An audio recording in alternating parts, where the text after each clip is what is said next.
Y alabado sea tu nombre, Señor, en esta mañana.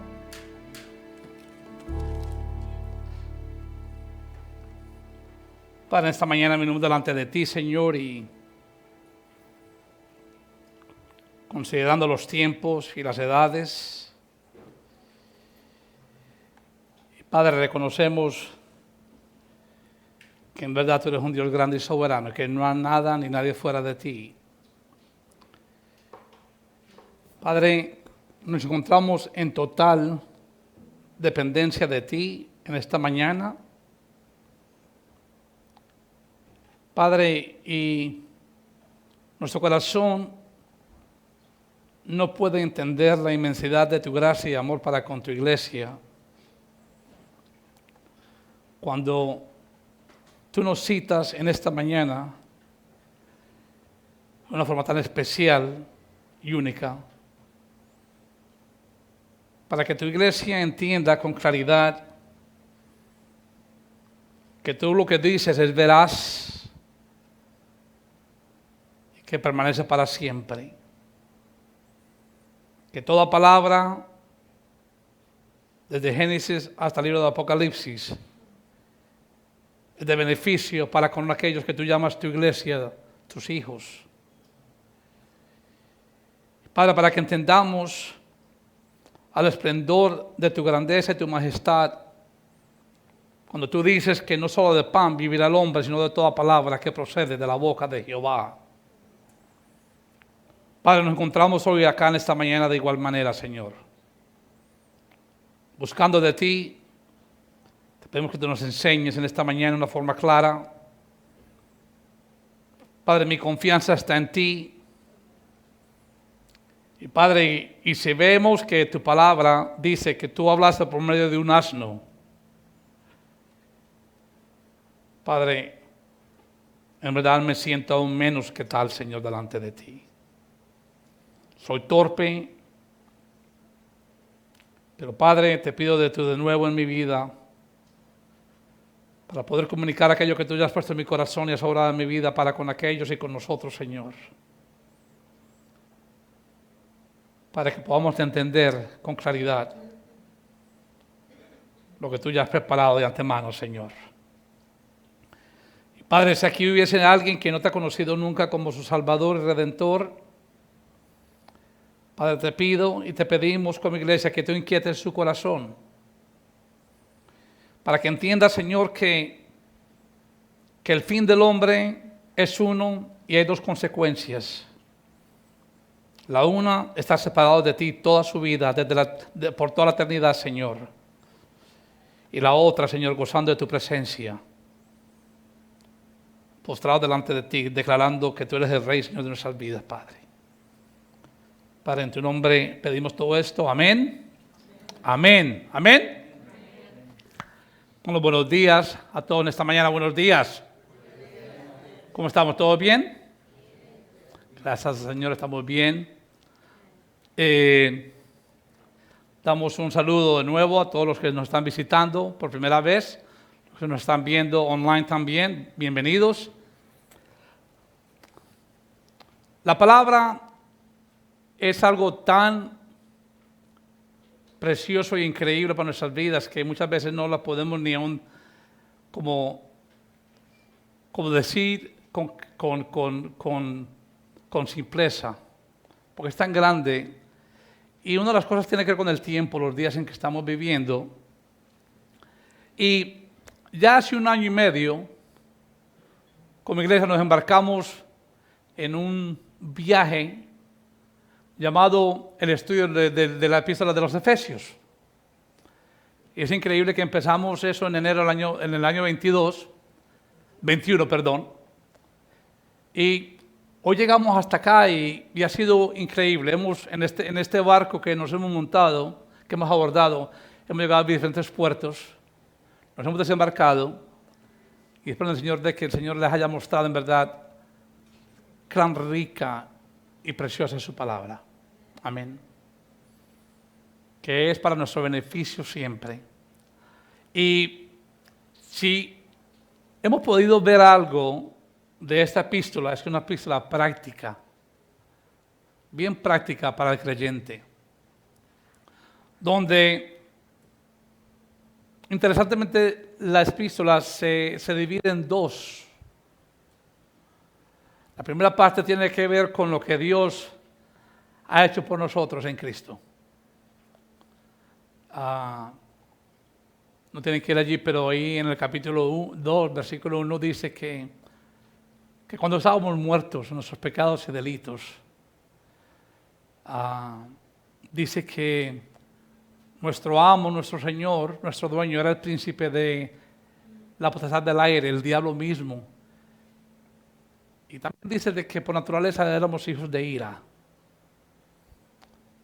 Como digo, una epístola de transformación, pero no nos deja ahí la palabra. Nos lleva ahí al mismo capítulo, versículo 4, donde dice, pero Dios rico en misericordia.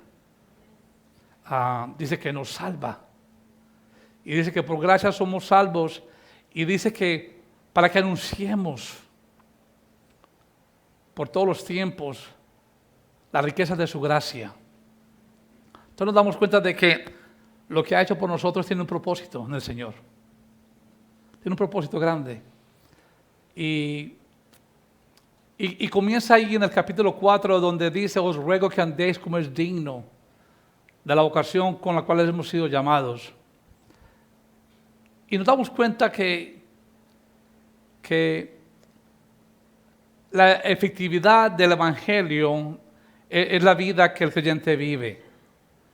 Es como la iglesia vive cuando estamos allá afuera en el mundo. Si en verdad estamos haciendo la diferencia que debemos de hacer en este mundo, si estamos haciendo la diferencia en nuestros hogares, en nuestras familias, con nuestras esposas, nuestros esposos, nuestros hijos. Y todo tiene que ver con ese llamado.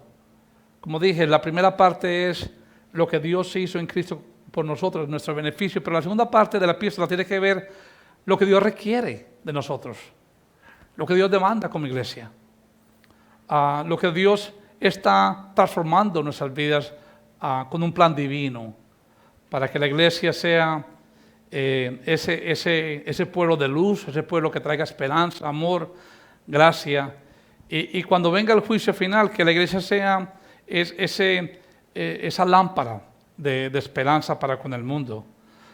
Pero vemos que hay un proceso. Hay un proceso y estuvimos viendo el capítulo 5 y vimos y empezamos en enero, febrero, en abril, en el capítulo 5 y empezamos como andar como hijos de luz y vimos 3 diferentes cosas sobre eso, no tenemos que ir allí, pero después también vimos que no solamente andando, sino cómo vivimos como esos hijos, cómo estamos viviendo, qué significa, cuál es la imagen de nosotros como creyentes, de vivir en luz en el Señor. Y ha sido algo tan increíble, tan especial, porque nos ha mostrado en formas tan detalladas qué es lo que el Señor requiere de nuestras vidas. ¿Por qué la inversión que ha hecho? ¿Por qué ha invertido a su Hijo Cristo Jesús en nuestras vidas? ¿Cuál es el propósito? Para que la iglesia sea mejor, para que seamos, como dije antes, mejores esposos, para que seamos mejores esposas, mejores hijos, mejores empleados, mejores jefes, mejores ciudadanos. Y vimos que aunque el plan divino de Dios envuelve todo eso, pero vimos que al final de todo es lo que dice en el versículo 5 del capítulo 4, cuando dice que lo ha hecho todo para que seamos esa evidencia total de que Dios es un Dios grande. Porque todo lo que Dios hace, lo hace para su gloria, hermanos. La Biblia dice que por amar a su nombre nos salvó, por amar a su nombre edifica su iglesia. O sea que el plan divino para la iglesia, como digo, va más allá de que nos haga mejores en tantas cosas. Esas son las consecuencias de lo que Dios hace. Pero el fin de ese plan es para que su iglesia traiga su gloria. Para eso estamos acá, para eso Dios nos salvó. Y entonces, vimos, como digo, el capítulo 5 empezamos con eso de andar en luz. Y en esta mañana, si me permiten, quisiéramos ver el clima, porque nos ha estado preparando. todo el capítulo 5, versículo 1 nos ha estado como poniendo, es como cuando vamos a las escalas de una casa, vamos en el escalón 1, el escalón 2, el 3, pero no nos quedamos ahí, ¿no? Sino que seguimos. Y entonces, cuando subimos a nuestras casas, queremos llegar al segundo piso, ese es el tope, ¿no? Y así ha sido el Señor, es lo que Dios hace con su palabra, nos va preparando poco a poco, porque es tan inmenso el plan que Él tiene con nuestras vidas que si lo hace a una nos derrumba, nos tumba, no podemos resistir tan grande obra en nuestras vidas. O sea que poco a poco nos va enseñando, y en esta mañana quisiera ver el clima del capítulo 5. Lo que la palabra de Dios nos dice, y mi oración, hermanos, es que entendamos claramente ¿qué es lo que Dios quiere para con tu vida? Mira, una de las cosas que debemos entender con la palabra del Señor es que Dios, en su palabra, es un espejo. Cuando nosotros estamos gorditos, nos vemos en el espejo y vemos y lo primero que hacemos es así. Uy, tengo que perder de peso. Uy, sí. Y el espejo no miente. El espejo nos muestra lo que somos físicamente, ¿right? Y podemos hacer así y así. Sabemos que no es lo que el espejo nos está mostrando. La palabra de Dios es igual con nuestra vida espiritualmente. ¿Sabía usted eso? Nos muestra lo que somos. Nos muestra dónde estamos, nos muestra cómo estamos caminando. Y en ella todo es verdad. Y entonces en esta mañana, como digo, entonces mi esperanza, mi oración, es que podamos entender claramente hacia dónde el Señor nos está llevando. ¿Qué es lo que el Señor pretende y quiere y demanda y requiere de cada vida acá presente como creyente? Porque una de las esperanzas que tenemos más grandes es que la muerte nos va a llegar a todos. Si usted vive, va a morir. Eso es seguro, ¿no? Pero lo lindo de ello es que cada uno de nosotros tenemos que dar una cuenta al Señor de su inversión. Y no la tiene que dar por su esposo, sino que cada día individualmente tenemos que dar una cuenta delante de Él. Y como digo, mi esperanza hoy día es que en verdad entendamos esto. Ahora, como digo, entonces vamos a ir directamente allí al capítulo 5 con la ayuda del Señor. Y estaremos, como digo, en esta mañana estaremos viendo algo tan, como digo, el clímax. Pablo nos ha llevado por un journey, por un viaje, y nos ha mostrado una cosa, otra cosa. Fuiste salvos, Dios te ha salvado en gracia, en Cristo has sido redimido. Ahora, ¿tu vida qué? ¿Qué cambios hay en tu vida para poder profesar eso, para poder decir qué soy lo que soy en Cristo? Entonces, es la manera como estamos andando, hermanos. ¿Cómo estamos andando? Como digo, es algo tan práctico. Y en el capítulo 5, versículo 15, como digo, el clímax, ¿ok?, de todo esto es el versículo 15 y 16. ¿Ok? 15, 16 y 17, perdón. Son 3 versículos claros que nos ayudan a entender cuál es el propósito de Dios en Cristo para con nuestras vidas. ¿Para qué nos salvó? ¿Por qué nos salvó? ¿Y por qué ha invertido lo que ha invertido en nuestras vidas? Ahora, como título en esta mañana, si me permiten, sería la naturaleza de la sabiduría. La naturaleza de la sabiduría. Efesios 5, 15 al 17. Y como subtítulo es caminando. Hemos estado hablando desde el capítulo 4, versículo 1, hasta hoy hemos estado hablando del caminar. Caminando. ¿Qué requiere? ¿Qué estamos haciendo? ¿Cuál es nuestro ejemplo? Todo eso es lo que estamos viendo. Y como digo, ahora vamos a ver el clímax, el tope. Caminando diligente y sabiamente. El llamado de Dios en Cristo para con su iglesia es un llamado de diligencia y sabiduría. ¿Ok? Ahora, es interesante que la primera palabra del versículo 15 es la clave para desempacar el resto del versículo 15, el 16 y el 17. La palabra es mirad. mirad. Si nosotros no tenemos un entendimiento claro de la profundidad de esta palabra y el significado, nos va a ser muy difícil entender lo que estamos viendo, lo que vamos a ver enseguida. Si me lo pudiera ilustrar, la palabra mirad es como la llave. Es como una llave que va a abrir el candado para abrir el cofre. ¿Me entienden? Ahora, nosotros podemos tener un cofre aquí, yo puedo tener un cofre aquí delante, y tú me puedes decir a mí su contenido, me puedes decir a mí lo que tiene adentro, pero si yo no abro ese cofre, y si no veo con mis ojos visuales, si no veo visualmente lo que está dentro de eso, tú puedes decir, bueno, es que ahí hay un anillo de 18 quilates, tiene 3 diamantes, tiene 3 rubíes, y tú me puedes dar una imagen de lo que el anillo luce. Y puedes decir, bueno, qué lindo, pero cuando yo puedo abrir el cofre y veo con mis ojos cuán lindo el anillo es, entonces yo puedo entender el valor de su contenido. ¿Entienden? Es igual con esta palabra. Por eso es que es de vital importancia que entendamos. El por qué el apóstol Pablo, después de decir todo lo que ha dicho, desde el versículo 1, capítulo 4, hasta este capítulo 5, 15, el por qué hace un paro y dice, mirad. Ahora, tú dirías, bueno, mirar es mirar. Yo puedo mirar al hermano pastor Amado, a mi esposa. Eso es un mirar. Pero ese mirar es diferente para con su pueblo, con el pueblo del Señor.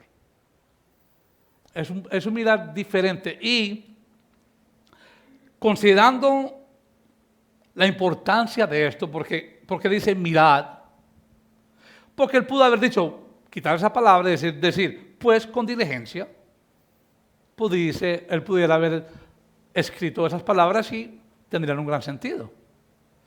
Pero ¿por qué el apóstol Pablo, guiado por el Espíritu Santo, le habla a su iglesia en ese entonces, trasciende todos los tiempos y nos habla hoy igualmente? El por qué dice la palabra mirad.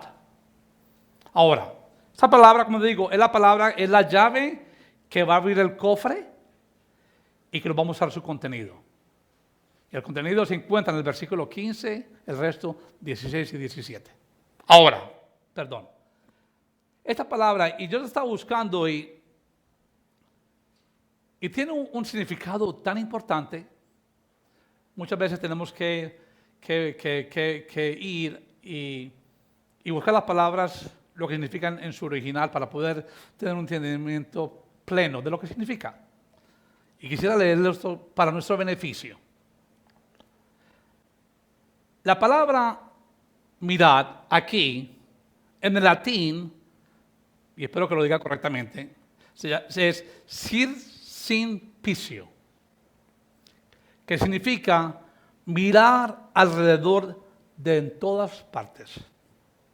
Dice, ser en todo sentido cauteloso, vigilante, precavido, para evitar el peligro y discernir al enemigo antes de que se acerque demasiado.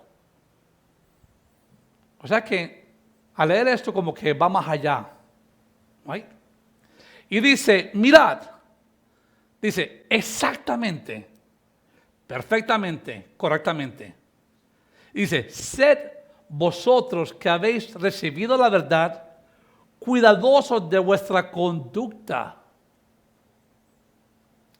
Caminad según las reglas que Dios os ha dado, haciéndolo tanto en lo pequeño como en lo grande, que tus principios sean honestos de acuerdo a la santidad a la cual habéis sido llamados y con tu conducta sea irreprochable. ¡Wow! Cuando yo veo esa palabra mirar, es como que no. La leemos rápidamente y no nos damos cuenta que en verdad tiene un gran significado para nosotros como creyentes.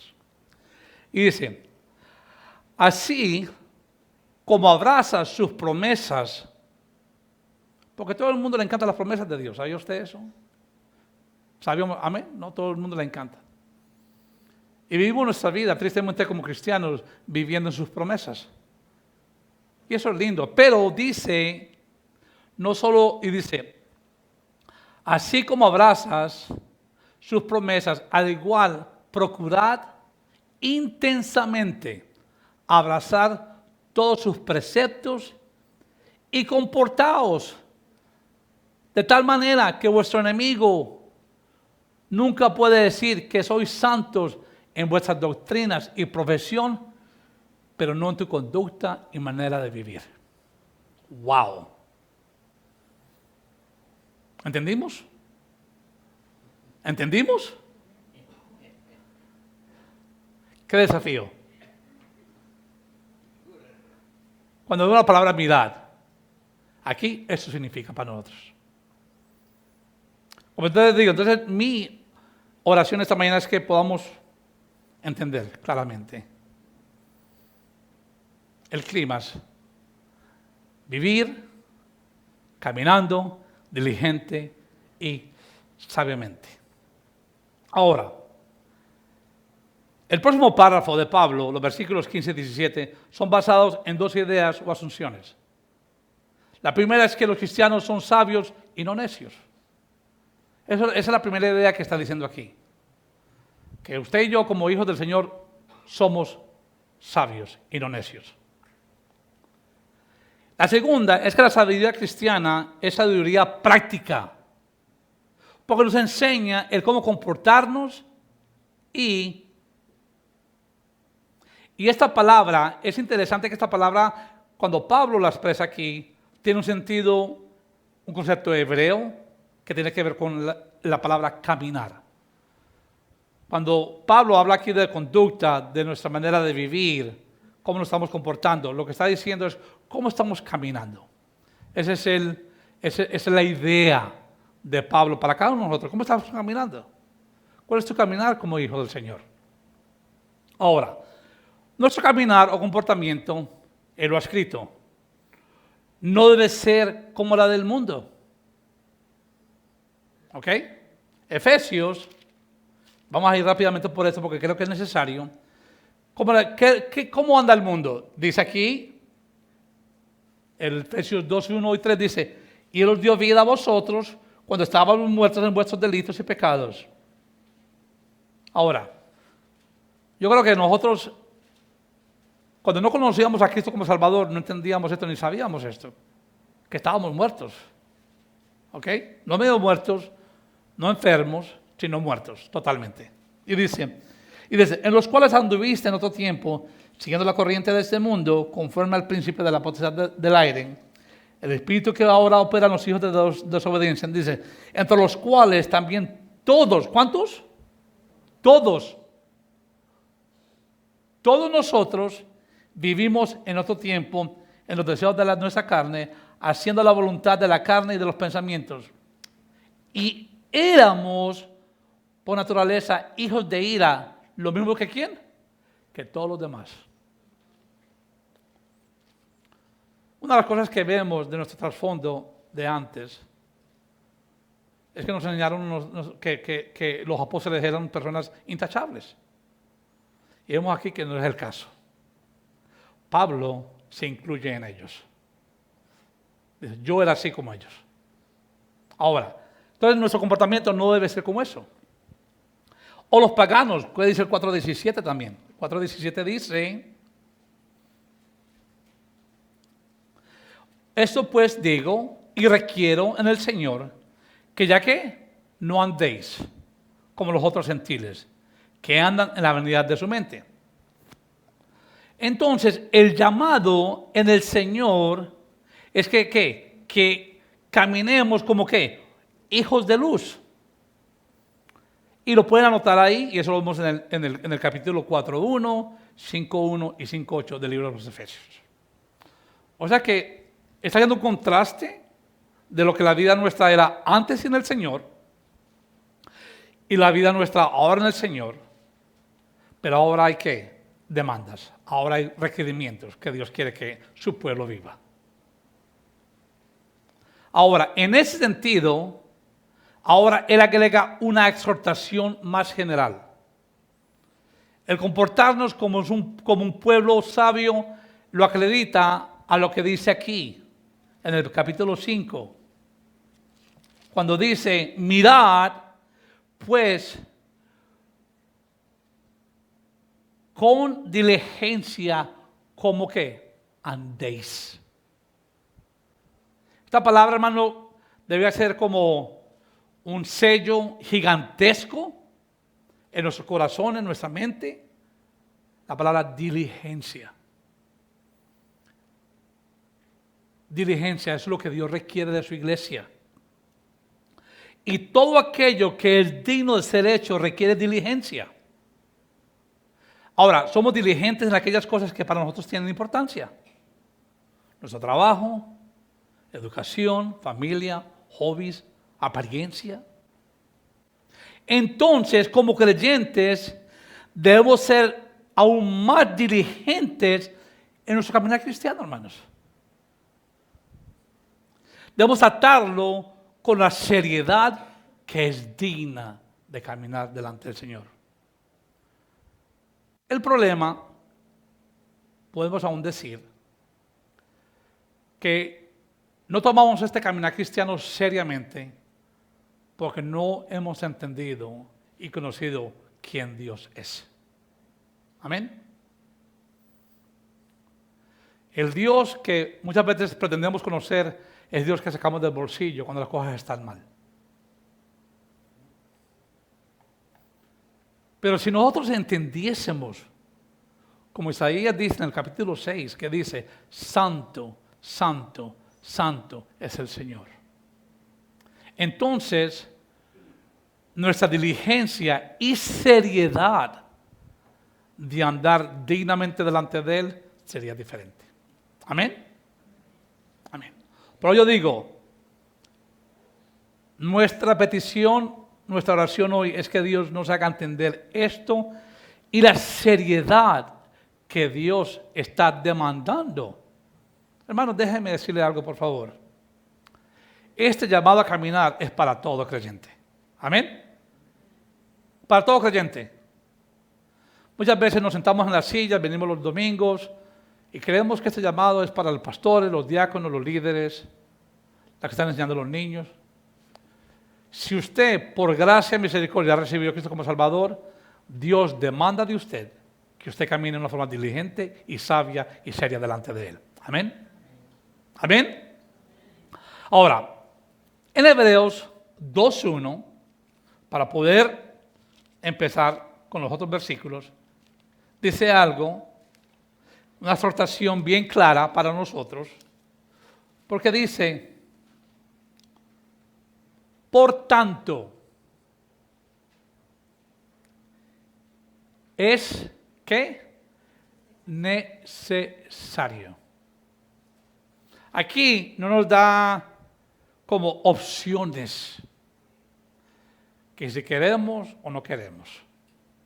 Dice, por tanto, es necesario que con más, con más diligencia atendamos a las cosas que hemos oído, no sé qué, nos deslicemos. Ahora, hermanos, hemos estado aquí todos los domingos casi. Hemos estado oyendo esta carta de los Efesios. Usted es responsable de lo que usted ha oído. Amén. Yo soy responsable de lo que yo he oído. O sea que tenemos que tener eso claro. Cada cosa que oímos, que tiene que ver con diligencia en el Señor, andar sabiamente, caminar de una forma que es digna de Él, usted y yo somos responsables individualmente de cada una de esas cosas. Amén. Entonces dice, es necesario. Ahora, vamos a ver viendo, en esta mañana vamos a ver los dos últimos versículos, el 15, el 5:16, y para poder traer una definición a esto, sería marcas de un pueblo diligente y sabio. ¿Qué nos hace diferentes? ¿Qué es lo que estamos haciendo que el mundo puede decir de nosotros si es o no es? Marcas de un pueblo diligente y sabio. Lo primero es lo que dicen aquí el versículo 16. Dice, lo primero que un pueblo diligente y sabio hace es que aprovecha el tiempo. Amén. Amén. Aprovecha el tiempo. Hermanos, dice aquí, aprovechando bien el tiempo, y nos da y voltea la moneda y nos dice el por qué. Porque los días ¿qué? Son malos.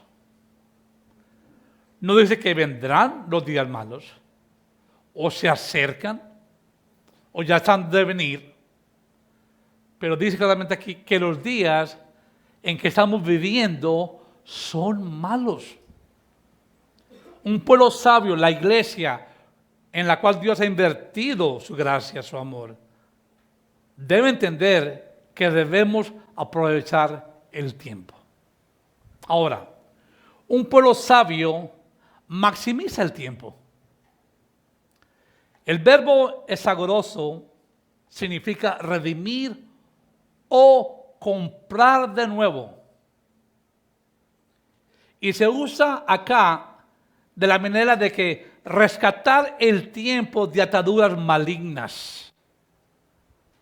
Cuando nosotros estábamos en el mundo, sin Cristo, perdíamos todo el tiempo. Entonces ahora nos dice que no, ya no es tiempo de eso. Tenemos que recuperar el tiempo que hemos perdido. Y como cristianos debemos disciplinar nuestras vidas a cosas que nos ayuden a redimir el tiempo. ¿Qué digo yo?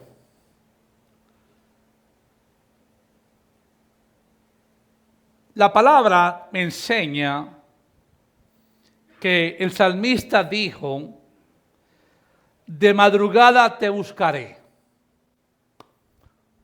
Redimió el tiempo. No sé cuál sea sus costumbres, pero cuando la vida en el Señor cristiano me dice, bueno, yo me levanto desde la mañana a las 11 de la mañana, yo, wow, ya has perdido mediodía. No estamos redimiendo el tiempo. Mi hermano, esa es la práctica. Por eso digo que esta epístola es de práctica. Ahora, el diablo, y hay un diablo, ¿ok? ¿Amén? Hay un diablo. No hablo mucho de él porque no necesito hablar mucho de él, pero si hay un diablo. Y el diablo tiene gran éxito cuando la iglesia, que es redimida por la sangre de Cristo, pierde su tiempo. Gana la batalla. Ciertamente, un pueblo sabio sabe que el tiempo es precioso. Amén. Hermanos, todos a nuestra disposición tenemos la misma cantidad de tiempo. ¿Sabía usted eso? En una hora hay ¿cuántos minutos? 60. Usted puede estar en la China, puede estar en Japón, puede estar en donde usted se encuentre. Una hora tiene 60 minutos. ¿Y un día tiene cuántas horas? En toda parte del mundo. ¿Nadie lo puede agregar? Pero aquel que es sabio lo usa diligentemente. Sabe que el tiempo que pasa perdido ya está perdido y no se puede recuperar. Y sabe y entiende que lo que dice aquí es veraz. Los tiempos son malos.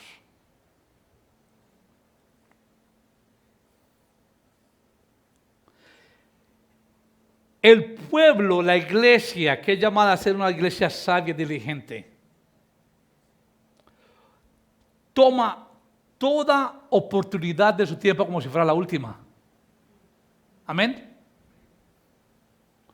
Usted no sabe si usted va a estar aquí en el minuto que viene después.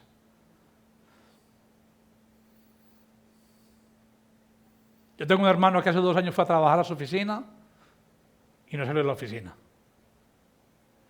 Seguramente que él creía que él iba a estar el otro día ahí. Y no salió de la oficina ese día. Hermanos, el tiempo no es garantizado para nadie, pero el tiempo que Dios da quiere que lo usemos sabiamente, aprovechando el tiempo. Amén.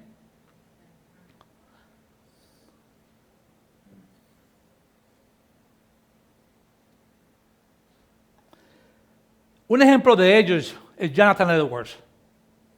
No tenemos que, si algún día lo quieren, es una vida que el Señor usó grandemente. Un teólogo que se convirtió en un cemento de Dios en el gran avivamiento en América en el año 1743 a 1745.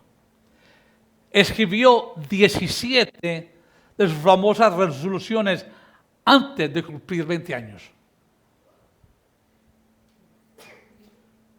Y son grandes las resoluciones que él escribió. Sabía aprovechar el tiempo.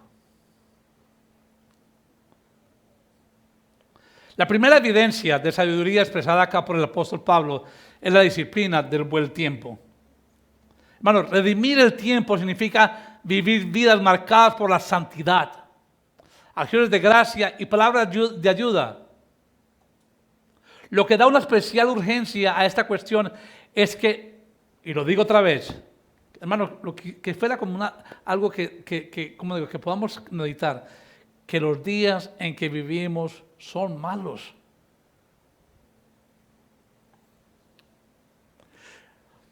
Nos recuerda que Dios no siempre contenderá con el hombre, que el día de la gracia pronto terminará y que las oportunidades que Él da de su gracia a su pueblo para que lo glorifique aquí en la tierra llegarán a un fin. El tiempo que Dios nos da para aprovechar aquí es para traer gloria y honra a su nombre siempre. Siempre. Porque ese día va a terminar. Ese día va a terminar, hermanos. A todos a mí. Este mundo no va a estar para siempre aquí. Y el tiempo que Dios le da a su iglesia es para que la iglesia lo aproveche bien y glorifique su nombre como Él es digno de ser glorificado. El hombre que es diligente aprovecha el tiempo y se prepara para los días difíciles que vienen por delante. ¿Qué hace la hormiga? El ejemplo, una hormiga que tú la puedes pisar, se prepara para los tiempos malos. Que aprendamos de la hormiga. Un animal supuestamente insignificante, pero para nosotros como creyentes, de gran ejemplo. Amén. Ahora, segundo, un pueblo diligente, sabio, discierne la voluntad de Dios. ¿Qué dice aquí? Porque los días son malos, dice, por tanto, no seáis ¿qué? Insensatos, foolish, sino entendidos de cuál sea la voluntad del Señor. Si nosotros no estamos aprovechando el tiempo debidamente, no podemos entender su voluntad. Es que lo otro va con lo otro, hermanos. Hay veces más que yo no entiendo, no sé por qué, no veo la voluntad. ¿Por qué? Porque no estamos aprovechando el tiempo correctamente. Amén. Y hermanos, y estamos seguros, donde no hay discernimiento, hay necedad. Amén. Y la sabiduría solo se encuentra en la voluntad de Dios y en ninguna otra parte. Somos sabios cuando entendemos su voluntad y estamos caminando en ella. Amén. Hermanos, es simple. El caminar del Señor es algo tan simple, nosotros lo complicamos. Para entender, si somos sabios, debemos entender cuál es su voluntad. Y su voluntad nos enseña cómo debemos caminar. Amén. Nada es más importante para el creyente que el descubrir y hacer la voluntad de Dios. Eso es crucial, hermanos.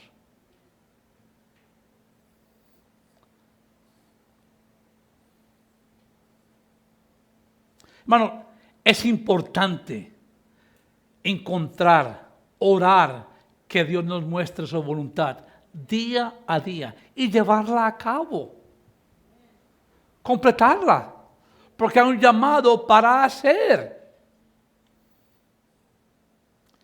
Hermanos, esta es la única manera de ser eficientes y eficaces.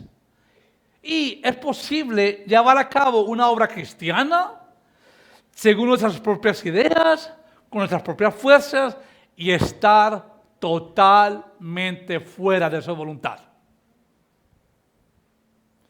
Hermanos, es la verdad. Mucha gente quiere hacer cosas y empieza a hacer cosas y nunca ha dicho, Señor, ¿qué es lo que tú quieres que yo haga? ¿Es esto lo que tú quieres que yo haga, Señor? ¿Esa es tu voluntad? ¿Sabe cuál es el fallo más grande de misiones en el mundo? Que la gente se mete en misiones sin ser llamados a ser misioneros. Tú dices, hay un grupo, hay una misión, yo lo hago, Señor, yo quiero ir. ¿Has preguntado tú al Señor si es lo que Dios quiere que tú hagas? Porque, déjame decirte, cuando tú llegues a un grupo, cuando llegues a una misión, a un viaje misionero, te vas a encontrar con cosas que tú nunca has visto antes.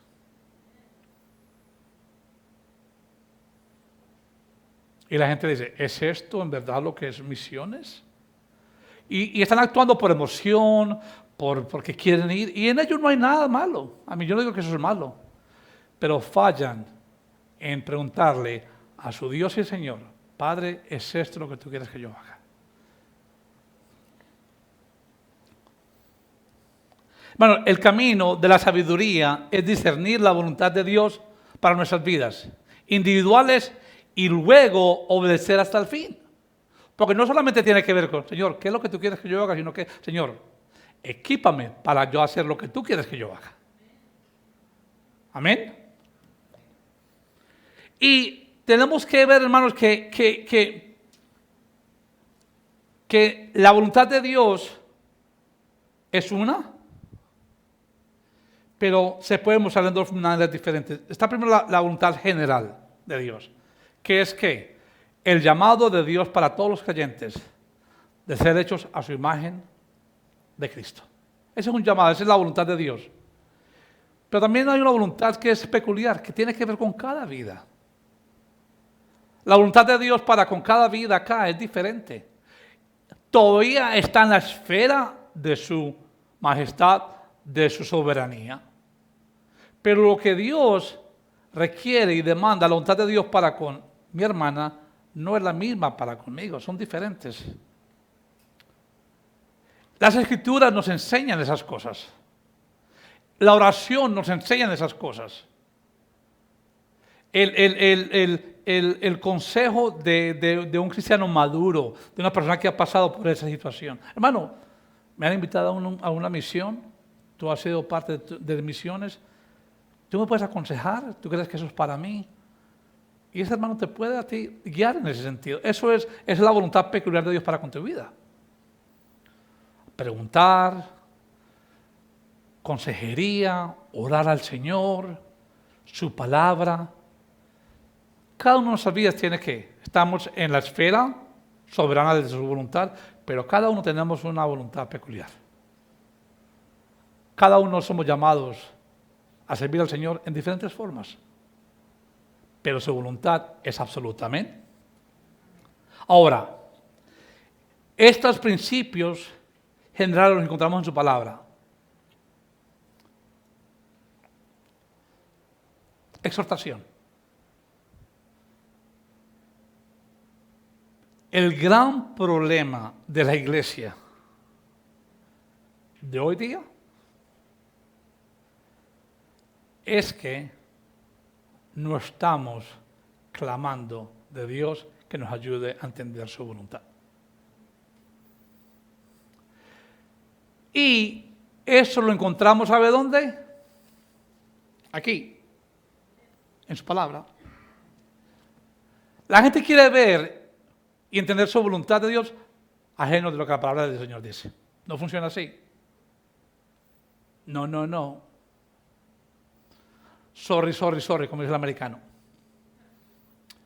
Si nosotros queremos entender cuál es la voluntad absoluta de Dios, tenemos que ir a su palabra que es absoluta, que es aquí. ¿Qué es lo que Dios dice aquí que nos puede guiar? Pero la gente empieza a hacer planes, los hermanos empiezan a hacer una cantidad de cosas y no entendemos lo que la palabra de Dios dice sobre esas cosas. Un pueblo sabio y diligente es un pueblo que escudriña su palabra. Amén. Y hablamos de eso hace 2 semanas. ¿Se acuerdan que compartimos de eso? La necesidad de escudriñar la palabra. Y dije que la palabra, cuando Cristo le dijo a ellos, a los apóstoles, que debían de escudriñar la palabra, dice, ustedes creen que en ella está la vida, pero no se dan cuenta que lo que la palabra en verdad hace es que testifica de quién yo soy. Si no conocemos quién Cristo, Dios, el Espíritu Santo es, no podemos conocer su voluntad. Y la palabra del Señor, por unción del Espíritu Santo, nos enseña eso. Queremos entender su palabra, queremos entender su voluntad, tenemos que escudriñar su palabra, estudiarla y pedirle a Dios que nos muestre cuál es. Hermanos, sin esto, sin una dieta saludable, constante de esta palabra, no podremos entender y no podemos aprovechar el tiempo como vamos a aprovecharlo. En nuestra lista diaria hay 50 cosas que hacer. Y allá en la 51 está esta. Seamos sinceros. Como digo, esto es ¿qué? Una evaluación nuestra.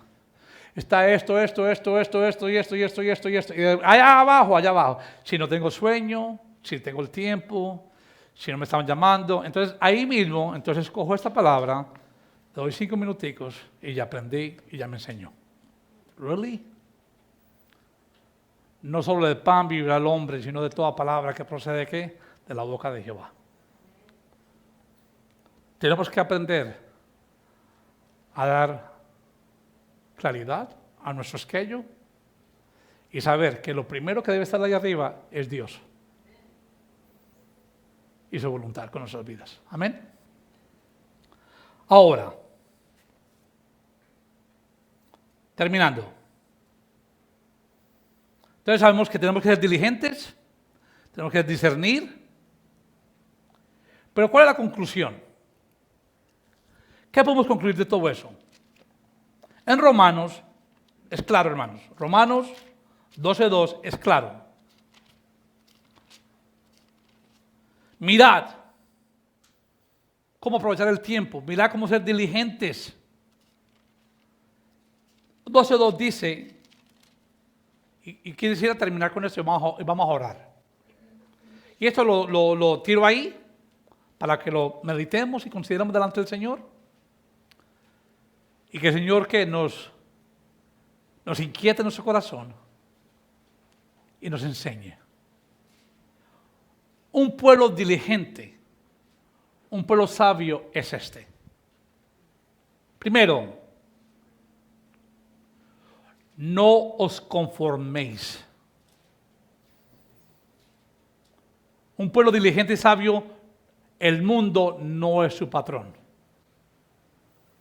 Y tristemente, hermanos, por ignorancia y por tolerancia, que creo que va más allá todavía, permitimos que el mundo se entre aquí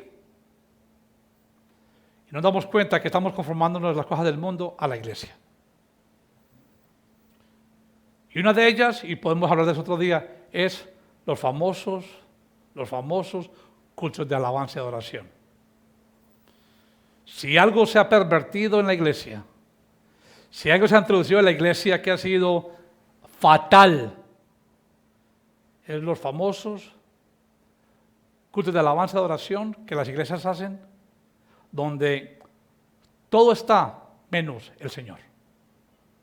No os conforméis, el patrón no es el mundo. Segundo, no os conforméis a este siglo, sino que transformados. Lo segundo es que un pueblo sabio es un pueblo que está transformado por el Señor. Que le decimos al Señor, Señor, heme aquí, Señor, haz conmigo lo que tú quieras. Amén. No soy digno de ti, Señor, pero mira, soy totalmente dependiente de ti. Quiero que tú me transformes, Señor. Tercero, es un pueblo que entendido de su voluntad. Cuarto, comprueba que examina, indaga, se somete ¿a qué? A la voluntad del Señor. Porque dice, sino transformados por medio de la renovación de vuestro entendimiento, para que comprobéis cuál sea la buena voluntad de Dios, agradable. Hermanos, una cosa podemos estar seguros, su voluntad es agradable y perfecta. Amén. Dios no falla. Y cuando Dios en su corazón decidió salvarnos, su plan fue perfecto, ahí no falló. Nosotros no somos salvos por coincidencia, ni porque quisimos, ni porque lo deseamos un día. Porque una cosa, la palabra nos enseña, el corazón del hombre rechaza a Dios siempre. Fue Dios que hizo la obra, es Dios que hace la obra por el hombre. Y no debemos entender eso. Que su voluntad, como dice aquí, agradable y perfecta. Un pueblo sabio, ¿qué hace? Hermanos, como dije, aprovechemos el tiempo. Porque los tiempos son malos. Seamos diligentes en buscar del Señor. Eso es lo que Dios quiere de cada persona acá presente, de la que está mirando online. No somos hijos por coincidencia. Somos hijos con propósito. ¿Para qué? Para que con nuestra vida, al caminar, traigamos gloria y honra al Señor. Amén. Pónganos de pie, por favor.